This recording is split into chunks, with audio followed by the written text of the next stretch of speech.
உடைய பஸ்ட் நாமத்திற்கு ஸ்தோத்திரம் உண்டாவதாக. அனைவருக்கும் ஓய்வு நாள் நல்வாழ்த்துக்கள். இன்றைக்கி அம்மையாரோட புக்கில் பரம தரிசனம் அப்படிங்கிற புஸ்தகத்திலேருந்து தான் நம்ம பார்க்க போகிறோம். 17வது அதிகாரத்தில் ஜபத்தை குறித்தும் விசுவாசத்தை குறித்தும் அவங்களுக்கு தரிசனத்தில் நான் மெய்யான சத்தியத்தில் இருக்கேன், மெய்யான சபையில் நான் ஐக்கியப்பட்டிருக்கேன் அப்படின்னு சொல்லிட்டு நம்மெல்லாம் இருக்கோம் இல்லைங்களா? அப்போது இப்படிப்பட்ட இந்த கூடுகையில் இருக்கிற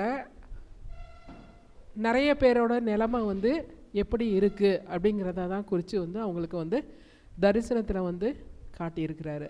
அதை குறித்து தான் இப்போ நம்ம பார்க்க போகிறோம். தேவனுடைய பிள்ளைகள் ஜெபத்தை அலட்சியப்படுத்துவதை நான் அடிக்கடி கண்டிருக்கிறேன். தரிசனத்தில் அடிக்கடி நம்ம தனிப்பட்ட வாழ்க்கையில் ஜெபம் எவ்வளவு முக்கியமானது அப்படிங்கிறத ரொம்ப அலட்சியப்படுத்திகிட்டு இருக்கோம் அப்படிங்கிறத அவங்களுக்கு தரிசனத்தில் ஆண்டவர் காட்டியிருக்கிறாரு. அந்தரங்கமாக ஜெபிப்பதை முற்றிலுமாக அலட்சியப்படுத்துகிறார்கள். அதாவது அதிகாலையில் எந்திரிச்சு ஜெபம் பண்ணுங்க, தேவனோடு அதிக நேரம் ஸ்பெண்ட் பண்ணணும். அதை ஸ்பெண்ட் பண்ணுறது எதுனாக்கா அந்த ஜெப நேரம் அப்படிங்கிறத நமக்கு சொல்லியிருக்கிறாங்க. நாம் ஒரு நாளைக்கு எவ்வளோ தூரத்துக்கு கடவுளோட ஐக்கியப்பட்டு இருக்கிறோம், அதற்காக நேரத்தை எவ்வளோ ஒதுக்குறோமா, இல்லை கிடைக்கிறத வேலை பார்த்துக்கிட்டே, ஒரு சிலர் வேலையில் பார்த்துக்கிட்டே கூட என்ன செய்வாங்க, அவரோட உறவாடிக்கிட்டு இருப்பாங்க. இப்போ வாக்கிங் போகிறேங்கிறவங்க கூட அவங்க அந்த மாதிரிலாம் நிறைய வகைகள் இருக்குது. நான் என்னுடைய நேரத்தை எவ்வளோ தூரம் கடவுளோட ஸ்பெண்ட் பண்ணுறேன் அப்படிங்கிறத அவங்க நம்ம தெரிஞ்சுக்கணும். இதெல்லாம் நான் மெய்யான கடவுளை வணங்கிட்டுருக்கேன், மெய்யான சபையில் இருக்கிறவங்கள குறித்தான ஒரு காரியத்தை தான் அங்கே வெளிப்படுத்தியிருக்கிறாரு. விசுவாசம் மாத்திரமே உண்டாக்கும் அந்த எண்ணத்திற்காக காத்திருந்து உரிமையோடும் கடமையோடும் செயல்படுத்தும் வண்ணமாக அநேகர் விசுவாசத்தை செயல்படுத்துவது இல்லை. ஜெபத்தில் எவைகளை கேட்கிறீர்களோ அவைகளை பெற்றுக்கொள்வீர்கள் அப்படின்னு ஆண்டவர் சொல்லியிருக்கிறாரு. அப்போது ஜெபத்தில் கேட்குற ஒவ்வொரு வாக்கு தத்தத்தையும் ஒவ்வொரு வாக்குறுதியையும் நான் இருக்க பிடிச்சிக்கிட்டு நான் ஜெபிக்கிறேன் அப்படின்னு சொன்னாக்க அதில் எனக்கு ஒரு விசுவாசம் எனக்கு வருது. என்னது, ஆண்டவர் இந்த வாக்குறுதியெல்லாம் கொடுத்துருக்கிறாரு, அதை கண்டிப்பாக எனக்கு தருவார் அப்படின்னு சொல்லிட்டு நான் என்ன செய்கிறேன், அதை நான் நம்புகிறேன், நான் விசுவாசிக்கிறேன். ஆனால் அந்த வாக்குறுதியையும் அந்த ஆசீர்வாதத்தையும் பெற்றுக்கொள்ள எனக்கு என்ன வச்சுருக்கிறாரு, ஒரு கடமையை வச்சுருக்கிறாரு. அதை நான் செயலில் நான் செயல்படுத்துகிறப்ப மாத்திரம்தான் என்ன செய்ய முடியும், அதான் அந்த ஆசீர்வாதங்களை நம்மளால் பெற்றுக்கொள்ள முடியும். அதை தான் சொல்கிறாங்க, அநேகர் அந்த விசுவாசிக்கிற அந்த காரியத்தை என்ன செய்யலை, செயல்படுத்த மாட்டேங்கிறாங்க அப்படின்னு சொல்லிட்டு சொல்கிறாங்க. அந்த மாதிரி செயல்படுத்தாத ஒரு விசுவாசம் என்னது, விசுவாசம் இல்லை அப்படிங்கிறத சொல்கிறாங்க. இது ரெண்டையுமே தெளிவாக வேறுபட்டவை ஆகும் அப்படின்னு சொல்கிறாங்க. விசுவாசம் என்பது நாம் செயற்படுத்த வேண்டியது ஒன்றாகும். நான் விசுவாசிக்கிறேன் அப்படின்னா இயேசு கிறிஸ்துக்கிட்ட வந்தால் என் பாவம் மன்னிக்கப்படும், அவரோட இரத்தத்தினால மட்டும்தான் என்னால் என்ன செய்ய முடியும், என்னுடைய பாவங்கள் மன்னிக்கப்பட முடியும். அவர் சொல்லி கொடுத்துருக்கிற சத்தியத்தின்படி வாழ்ந்தால் தான் நான் பரலோகத்துக்கு போக முடியும். இந்த பரிசுத்த ஓய்வு நாளை நான் பரிசுத்தமாக ஆசரித்தாதான் அந்த பரலோக இளைப்பாறுதலுக்குள்ளார போக முடியும். இதை எல்லாமே நான் என்ன செஞ்சுக்கிட்டேன், அறிவுபூர்வமாக எல்லாமே தெரிஞ்சுக்கிட்டேன். ஆனால் என்ன செய்ய மாட்டேங்கிறேன், செயல் வடிவில் நான் காட்டாததுனால நான் விசுவாசிக்கிற விசுவாசம் என்னவா இருக்குது, பொய்யான ஒரு செயல்படிவில் நான் காட்டலை அப்படின்னு சொன்னாக்க கடவுள் ஒவ்வொரு ஆசீர்வாதத்தையும் என்ன செஞ்சுருக்கிறாரு, நீ இதை செஞ்சினா நான் இதை தருவேன் அப்படின்னு தான் சொல்லியிருக்கிறார். ஆனால் ஒரு பாதியை சொல்லிவிட்டு ஒரு பாதியை என்ன செஞ்சிடறாங்க, விட்டுட்டு நீங்கள் சொன்னீங்களே கேட்டதை கொடுங்க அப்படின்னு சொல்லிட்டு நம்ம நிற்கிறோம். ஆனால் மகிழ்ச்சியான எண்ணமும் ஆசீர்வாதமும் கடவுள் நமக்கு கொடுப்பதாகும். ஜீவனுள்ள விசுவாசத்தின் வழியாக நமது ஆத்துமா தேவனுடைய கிருபையை பெறுகிறது. ஆனால் விசுவாசத்தை செயல்படுத்துவதோ நமது வல்லமையை பொறுத்ததாகும். சரிங்களா? தேவன் என்ன செய்கிறாரு, நான் ஜெபத்தில் கேட்குறப்ப, என் பாவ மன்னிப்பு கேட்குறப்ப என்ன செய்கிறாரு, அந்த பாவத்தை மன்னிக்கிறாரு. அப்போ அந்த பாவத்தை செய்யாமல் இருக்கிறதுக்கான வாஞ்சையும் விருப்பமும் யாருக்கிட்ட இருக்குது, அதை அந்த பாவ காரியத்தை மறுபடியும் செய்யாமல் இருக்கிறதுக்கு, கடவுள் வந்து எதை செய்யக்கூடாதுன்னு சொல்கிறாரோ அதை செய்யாமல் இருக்கிறதுக்கும், எதை செய்யணும்னு சொல்கிறாரோ அதை செய்யறதுக்கான விருப்பம் யார்கிட்ட தான் இருக்குது? என்கிட்ட தான் இருக்குது. அப்போது நான் பாவத்தில் விழுந்துட்டதுனால சாத்தான் கொண்டு போகிற அந்த இச்சையை மேற்கொள்கிறதுக்கான வல்லமை என்கிட்ட கிடையாது. அப்போ அந்த வல்லமையை யார் தரா? கிறிஸ்து மட்டும்தான் நமக்கு வந்து தராரு. அப்போது அந்த கிறிஸ்துவின் வல்லமையை நாம் வந்து ஜெபத்தில் கேட்டு வாங்கி நம்ம என்ன செய்யணும்? விசுவாசத்தோட அந்த காரியங்களை மேற்கொள்ள பழகணும். உண்மையான விசுவாசமானது அதை எண்ணி உணர்ந்து கொள்ளும் முன்பாகவே வாக்கு பண்ணப்பட்ட ஆசீர்வாதத்தை இறுக பற்றியபடி உரிமை பாராட்டுகிறது. இரண்டாம் திரைக்குள்ளாக நமது விண்ணப்பங்களை விசுவாசத்தோடு அனுப்ப வேண்டும். நமது விசுவாசமானது வாக்குத்தத்தம் பண்ணப்பட்ட ஆசீர்வாதத்தை பற்றி கொண்டு அதை நமக்காக உரிமை பாராட்ட வேண்டும். பின்னர் விசுவாசத்தோடு பற்றி கொண்டதால் ஆசீர்வாதத்தை அடைந்தோம் என்றும் வசனத்தின்படி இது நமது என்றும் நாம் விசுவாசிக்க வேண்டும். மேலும் மார்க்கு 11:24 சொல்லப்பட்டபடி, ஆதலால் நீங்கள் ஜெபம் பண்ணும்போது எவைகளை கேட்டுக்கொள்வீர்களோ அவைகளை பெற்றுக்கொள்வோம் என்று விசுவாசியுங்கள், அப்பொழுது அவைகள் உங்களுக்கு உண்டாகும். ஒவ்வொரு வாக்குத்தத்தத்தையும் நமக்கு வந்து அவர் வந்து கொடுத்துருக்கிறாருன்னா அதை என்னுடைய உரிமையாக நான் கேட்டு ஜெபத்தில் வச்சு நம்ம வந்து விசுவாசத்தோடு கேட்கணும். கேட்குறதோடு மட்டும் இல்லாமல் அதை எனக்கு கொடுத்துட்டாருங்கிற நம்பிக்கையோடையும் நம்ம வந்து இருக்கணும் அப்படின்னு சொல்கிறாங்க. அப்போது இந்த ஒரு வசனத்தில் தான் சொல்லப்பட்டதுபடி, நீங்கள் ஜெபம் பண்ணும்போது எவைகளை கேட்டுக்கொள்வீர்களோ அவைகளை பெற்றுக்கொள்வோம் என்று விசுவாசியுங்கள், அப்பொழுது அவைகள் உங்களுக்கு உண்டாகும் அப்படின்னு சொல்கிறாங்க. இதில் வந்து என்ன செய்கிறாங்க? இந்த ஒரு வசனத்தை வச்சுக்கிட்டு என்ன செய்கிறாங்க? இன்றைக்கி உலக பிரகாரமான காரியங்களுக்கு நம்ம என்ன செய்கிறோம்? நம்ம வந்து எனக்கு ஒரு காரு வேணும், ஒரு வீடு வேணும், நான் நினச்ச படிப்பு எனக்கு வந்து நான் படிக்கணும், நான் நினச்சபடி சம்பாதிக்கணும், பேரும் புகழும் வரணும். அப்போது வந்து ஆண்டவர் வந்து எதற்காக விசுவாசிக்கிறதுக்கு, வாக்குத்தத்தம் எதுக்காக கொடுத்துருக்கிறாரு? பரலோக ராஜ்யத்துக்கு வரத்துக்கான வாக்குத்தத்தை தான் அவர் வந்து கொடுத்துருக்கிறாரு. அப்போது அந்த வாக்குத்தத்தம் வந்து பரலோக பாதையில் போகிறதுக்கு அவர் எந்த கடமைகளை செய்ய சொல்லியிருக்கிறாரோ அதை செய்கிறதுக்கு எனக்கு வந்து பலம் வேணும் அப்படிங்கிறத நம்ம அதற்காக ஜெபிக்க பழகிறவர்களாக நம்ம மாறணும். இங்கு விசுவாசமும் அப்பட்டமான விசுவாசமும் நாம் உணர்ந்து கொள்ளும் முன்பே ஆசீர்வாதத்தை பெற்றுக்கொண்டோம் என்பதாகும். வாக்குத்தத்தம் பண்ணப்பட்ட ஆசீர்வாதம் உணரப்பட்டு அனுபவிக்கக்கூடுமானால் விசுவாசம் நிறைவடைகிறது. அப்போது இந்த விசுவாசம் எப்படி நிறைவடைகிறது அப்படின்னு சொல்லி பார்த்தோம் அப்படின்னா, அந்த வாக்குத்தத்தத்தை நான் பெற்றுக்கிட்டேன் அப்படிங்கிறதோட அவர் சொன்ன பாதையில் நான் சரியாக போகிறப்ப தான் அது என்ன செய்யுது? முழுமை அடைகிறது அப்படிங்கிறத பார்க்குறோம். ஆனால் பரிசுத்த ஆவியை அதிகமாக பகிர்ந்து கொள்ளும் பொழுது அதிகமாக விசுவாசத்தை அடைகிறோம் என்று அநேகர் கருதுகிறார்கள். இப்போ மற்ற சபையிலெல்லாம் பார்த்தோம்னாக்கா பரிசுத்த ஆவியை நீங்கள் பெற்றுக்கிட்டியா அப்படின்னு சொல்கிறாங்க. எப்படி பெற்றுக்கிறோம்? அதுக்கு அடையாளம் என்னன்னு சொல்கிறாங்க? அந்நிய பாஷை பேசுறது அப்படின்னு சொல்கிறாங்க. ஆனாக்க அங்கே வந்து நமக்கு வேதத்தில் என்ன கொடுக்கப்பட்டிருக்குது? அதுதான் அடையாளமா? அப்போது ஒரு சில சமயத்தில் வந்து அந்த கும்பலாக ஜெபிக்கிறப்ப அந்த போதகர் வந்து என்ன செய்வார்னாக்க ஒரு மாதிரி எல்லாத்து மேலேயும் ஊதுவார். அந்த அசுத்த ஆவி இருந்தால் கீழே விழுறது.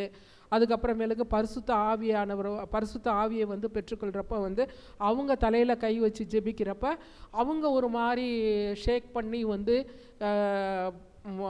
அவங்களோட சேர்ந்து அந்த பாஷையில் பேசுறது, இந்த மாதிரியெல்லாம் வந்து என்ன அது அப்படின்னாக்க பரிசுத்த ஆவியானவரை பெற்றுக்கொண்டதற்கான அடையாளம் அப்படின்னு சொல்லிட்டு இந்த மாதிரி பகிர்ந்து கொடுக்கறது தான் அப்படின்னு சொல்லிட்டு நிறைய பேர் வந்து என்ன செய்கிறாங்க? அவங்க நம்பிக்கிட்டு இருக்காங்க அப்படிங்கிறாங்க.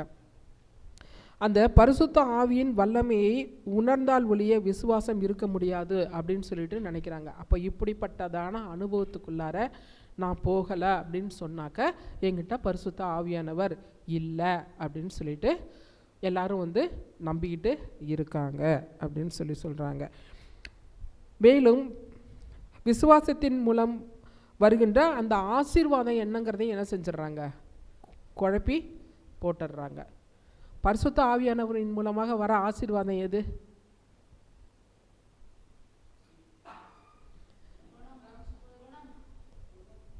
ஆமாம், அவர் என்ன செய்கிறாரு? பாவத்தை குறித்தும் நீதியை குறித்தும் நியாய தீர்ப்பை குறித்தும் கண்டித்து உணர்த்துகிறார். அப்போ ஒரு பரிசுத்த ஆவியானவர் எனக்குள்ளார வரப்பையே ஃபஸ்ட்டு நம்ம வந்து எந்தெந்த பாவத்தை செஞ்சிட்ருக்கோம் அப்படிங்கிறத வந்து அவர் உணர்த்துறாரு. அந்த உணர்த்துறப்ப அந்த பாவத்தை விட்டு விலகணும் அப்படின்னா அதன் மூலமாக எனக்கு என்ன ஆசீர்வாதம் கிடைக்க போகுது, அதன் மூலமாக என்ன நியாய தீர்ப்பு நாளில் நான் யார் பக்கம் நிற்க போகிறேன் அப்படிங்கிறது தான் அவர் வந்து உணர்த்துறது தான் இருக்குது. அப்போ அதை மேலும் நான் கீழே விழுந்தேன் அப்படின்னு சொன்னாக்க அதனால் வேண்டி நான் எங்கே போய் நிற்க போகிறேன், எதை நான் அந்தந்த ஆசீர்வாதங்களை எதெல்லாம் இழந்துருவேன் அப்படிங்கிறதையும் என்ன செய்கிறாங்க அவங்க வந்து சொல்கிறாரு. இதை விட்டுட்டு அவங்க வந்து என்ன செய்கிறாங்கனாக்கா, இப்படிப்பட்ட அனுபவங்களுக்குள்ளார இல்லைனாக்கா நீனு வந்து பரிசுத்த ஆவியே உங்ககிட்ட இல்லை, அவிஞ்ச சபை இப்போ பரிசுத்த ஆவியானவரே உங்ககிட்ட இல்லை அப்படிங்கிற மாதிரி ஒரு முத்திரையை கொடுத்துட்றாங்க. பரிசுத்த ஆவியை இழந்தவர்களாக உணரும் நேரம்தான் விசுவாசத்தை செயல்படுத்த சரியான நேரமாகும் அப்படிங்கிறாங்க. அது என்னங்க, பரிசுத்த ஆவியை இழந்தவர்களாக உணரும் நேரம்தான் விசுவாசத்தை செயல்படுத்த சரியான நேரமாகும் அப்படிங்கிறாங்க. எப்படி நீங்கள் இதை புரிஞ்சுக்கிறீங்க? இன்னொரு தடவை வாசிக்கிறேன். பரிசுத்த ஆவியை இழந்தவர்களாக உணரும் நேரம்தான் விசுவாசத்தை செயல்படுத்த சரியான நேரமாகும். எப்படி புரிஞ்சுக்கிறீங்க?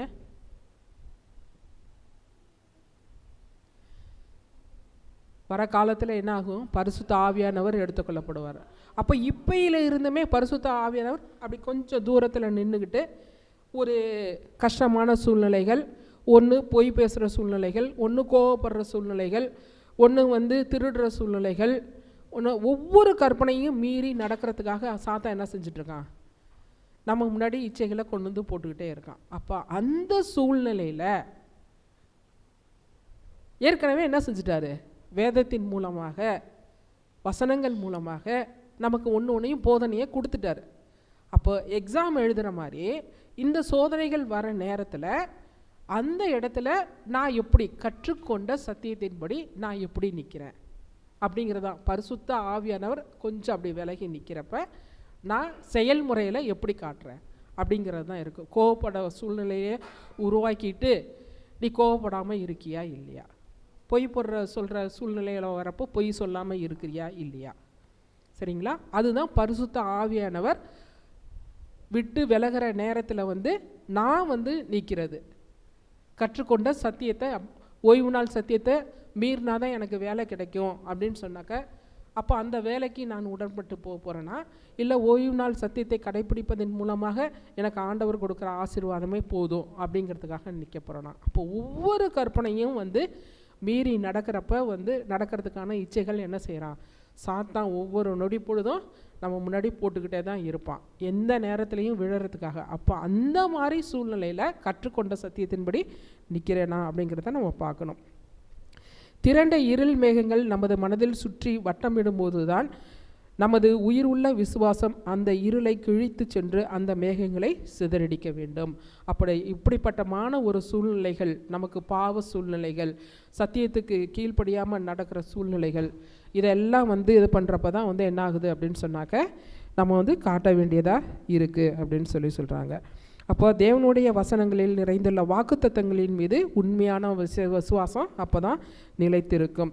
அவருடைய வாக்குத்தத்தங்களுக்கு கீழ்ப்படியவர்கள் மாத்திரமே என்ன செய்ய முடியும் அப்படின்னு சொன்னாக்க, அந்த மகிமையான வாக்குத்தத்தங்களுக்கு என்ன செய்ய முடியும், நம்ம வந்து உரிமை பாராட்ட முடியும். வசனங்களுக்கு கீழ்ப்படியவர்களுக்கு தான் என்ன செய்யும், அவர் கொடுக்கப்பட்ட வாக்குத்தத்தம் அவர்களுடைய வாழ்க்கையில் நிறைவேறும் அப்படின்னு சொல்கிறாங்க. அப்போ இதுக்கான ஒரு ப்ராக்டிஸ் நமக்கு வேணும் அப்படின்னு சொன்னாக்க, அந்தரங்க ஜெபத்தில் நம்ம என்ன செஞ்சுருக்கணும் அப்படின்னு சொல்கிறாங்கனாக்கா, அதிகமாக தரித்திருக்க வேண்டும் ஒன்று. இன்னொன்று, கிறிஸ்து என்ற திராட்சை செடியில் என்ன செஞ்சுருக்கணும், நம்ம அவருடைய கொடிகளாக நிலைத்திருக்க வேண்டும். அப்போ தான் நமக்கு தேவையான சத்து, உணவு, உயிர்ச்சாறு எல்லாமே அதிலிருந்து நம்மளால் பெற்றுக்கொள்ள முடியும்னு சொல்கிறாங்க. அப்போ இஸ்ரவேலில் வந்து இந்த விசுவாசமும் வல்லமையும் ஏன் இல்லாமல் போச்சு அப்படின்னு சொல்லிட்டு இவங்க வினவுறாங்க. அப்போது அவங்க என்ன சொல்கிறாரு, அந்த தூதனை, அவரை வழிநடத்தின தூதன் வந்து என்ன சொல்கிறாரு அப்படின்னாக்க, தேவனுடைய புயங்களை வெகு சீக்கிரத்தில் விட்டு விடுகிறார்கள். அப்போது நம்ம கிறிஸ்து கற்றுக் கொடுத்த சத்தியத்தின்படி நம்ம நடக்காதவங்களாம் என்ன செய்கிறாங்க, அந்த திராட்சை செடியிலேருந்து கொடி காஞ்சி போய் விழுற ஒரு சூழ்நிலைக்கு நம்மளும் போயிடுறோம் அப்படின்னு சொல்கிறாங்க. இதுக்கு வந்து எலியாவை வந்து ஒரு உதாரணமாக சொல்கிறாங்க. எலியாவும் நம்ம போல் கஷ்டப்படுற ஒரு துன்பத்தில் இருந்த ஒரு சாதாரண ஒரு மனுஷனாக தான் இருக்கிறாரு. ஆனாக்கா 7 தடவை வந்து அந்த விசுவாசத்தோடு அவர் வந்து ஜெபிக்கிறப்ப வந்து என்ன செய்யுது, கடைசியில் வந்து இத்திரோண்டு மேகம் வந்து என்ன செய்கிறாப்புல, ஒவ்வொரு தடவையும் ஜெபிக்கிறப்ப மேகம் வருதான்னு பாருன்னு சொல்கிறாரு. ஆனாலும் சோர்ந்து போகாமல் என்ன செய்கிறாரு, அவர் வந்து ஜெபிக்கிறப்ப வந்து அந்த மழை மேகம் கண்டது போல வந்து நம்மளும் வந்து அந்த வாக்கு தத்தத்துக்காக உறுதியாக நம்மளும் வந்து ஜெபிக்கிறப்போ விசுவாசத்தோடு ஜெபிக்கிறப்ப வந்து நம்ம வந்து அதை பெற்றுக்கொள்ளலாம் அப்படின்னு சொல்கிறாங்க.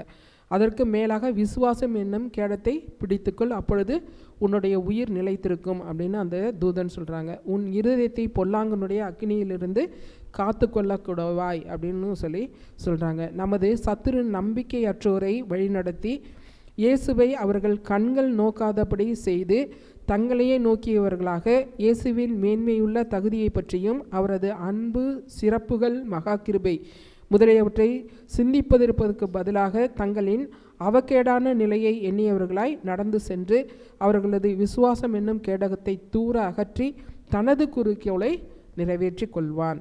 எனவே அவர்கள் அவனது பயங்கரமான சோதனைக்கு இலக்காவார்கள். பலவீனமாக இருக்கிற நாம் வந்து இயேசுவையே நோக்கி பார்த்து அவரில் நாம் நம்பிக்கை வைக்க வேண்டும். அப்பொழுது தான் அவர்கள் விசுவாசத்தை செயலில் காட்ட முடியும் அப்படின்னு சொல்கிறாங்க. இந்த வாய்ப்பை கொடுத்த தேவனுக்கும் சபையாருக்கும் நன்றியை தெரிவித்துக் கொள்கிறேன். ஆமேன்.